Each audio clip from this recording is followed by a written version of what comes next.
A Váci utca szomszédságában elhelyezkedő 5. kerületi 86 négyzetméteres, 3 szobás, 2 hálós, nagy nyitott nappal is verőfényes lakás, melynek ablakai az utcafontra néznek, így az elhelyezkedésének köszönhetően napfényben úszik minden helyiség az év nagy részében. A lakás egyediségéhez hozzájárul a merész színválasztás, a türkiszöld bútorok, valamint a tolóajtó alkalmazása. Az ingatlanban padlófűtés fut keresztül, ami kellemes hőmérsékletet és teljes kényelmet biztosít a téli hideg hónapokban is.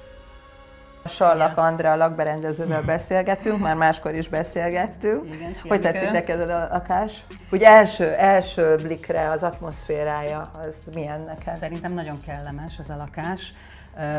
Érdekessége, hogy nem egy nagy alapterületű lakás, és ezzel együtt nagyon igényesen van berendezve. Mitől válik ez a lakás luxusra tervezve? Hát ott kezdeném, hogy ugye ez egy olyan belvárosi lakás, ami számtalan van Budapesten, tehát annó ez az egész emelet egy lakás volt, és ugye a történelem során ezeket darabokra szedték.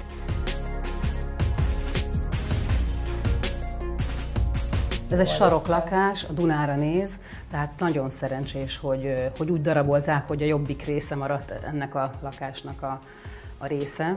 Persze átalakították alaposan, mert ugye ez egy szoba-konyhás lakás volt gyakorlatilag. Hát és itt mondjuk el, hogy aki átalakította, egyébként a szívemnek nagyon kedves, ő Kapott Zsóka, akit színésznőként ismertünk meg modellként korábban, és most lakberendezőként teljesedett ki ebben a lakásban is. Gyakorlatilag 2 hálószobás nappal is lakássá alakította Zsóka ezt a lakást, tehát az eredeti konyhából fürdőszobát készített, és a konyha bekerült ide a nappaliba.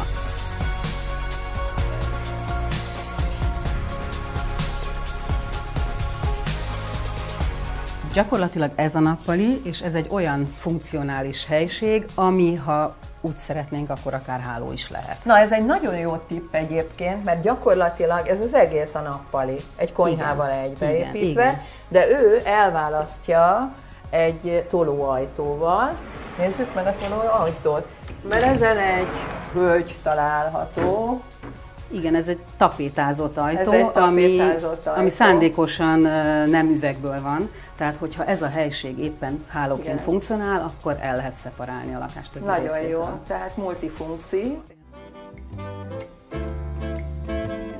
Hú, de bátran játszik a színekkel. Nagyon merészen vonultatja végig a türkisz minden árnyalatát. Kezdi a falon. Igen. Erről ugye már beszéltünk, hogy a szobának egyik falát kihangsúlyozzuk valamilyen tapétával. Ez például ragyogóan visszahozza a türkisz színeket. Meg összemossa ezt az egészet harmóniában, tehát itt minden árnyalat jelen van, mint ami az ágyon. Igen, és a másik oldalát pedig gyakorlatilag faltól falig végig egy bársony kárpit vonja be. Ettől lesz a szoba puha, meleg, hálószerű, még úgy is, hogy ezek egy sötét színek. Na nézzünk be a fürdőszobába. Elég szép fürdőszoba, és izgalmas. 2 van belőle, a másik konyha volt, és a másik volt a konyha? A másik konyha volt, igen, és a koncepció az volt, hogy legyen egy nőies, és legyen egy férfias fürdőszoba. Jó, ez a férfias, ez tetszik nekem jobban egyébként, érdekes módon.